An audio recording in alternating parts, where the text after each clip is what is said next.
This week, Putin is said to have fired 5 of his top brass as he dismissed Major Generals Alexander Loss, Andrei Lipalin, Alexander Yudovenko, and Yuri Ostrenkin, as well as Major General of Police Vasily Kukushkin.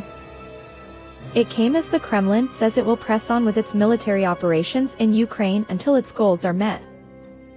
Asked how the Kremlin views progress in Ukraine 100 days into the war on Friday, Putin's spokesman Dmitry Peskov said Russian troops have succeeded in their main task of protecting civilians in areas on Ukraine's east controlled by Moscow-backed separatists.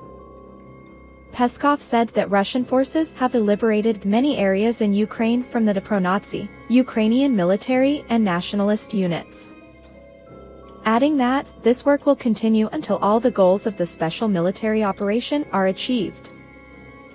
Speaking during a conference call with reporters, Peskov was evasive when asked whether Russian authorities are planning to hold referendums in those areas to join Russia, saying that it will depend on how the situation evolves.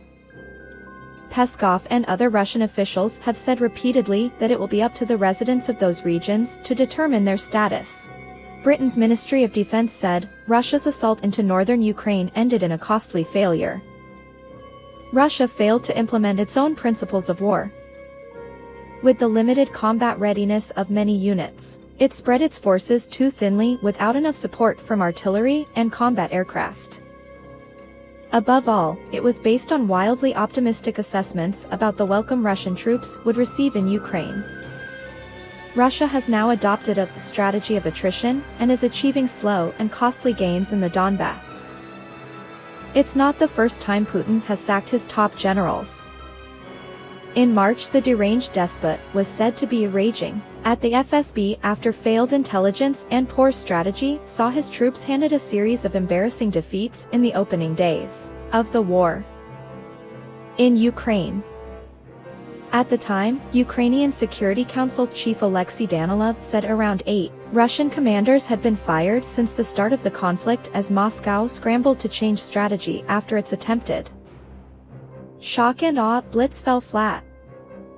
Putin was also said to be infuriated with commanders of the FSB security service, which he used to run, for handing him intelligence suggesting that Ukraine was weak, riddled with neo-Nazi groups, and would give up easily if attacked.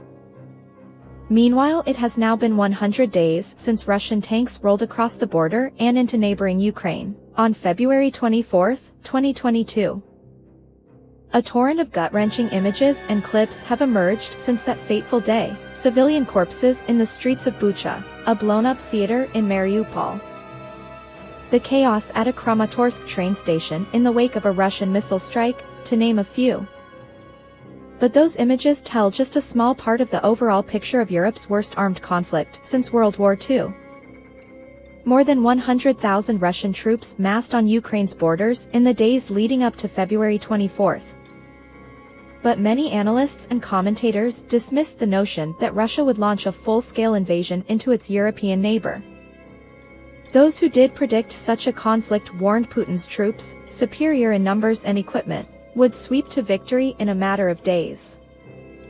More than 3 months later, and Ukraine's armed forces, driven by a duty to protect their homeland and reinforced by Western supplies and weaponry, have successfully repelled Russia's soldiers from Kiev and are still fighting their invaders fiercely throughout the Donbass.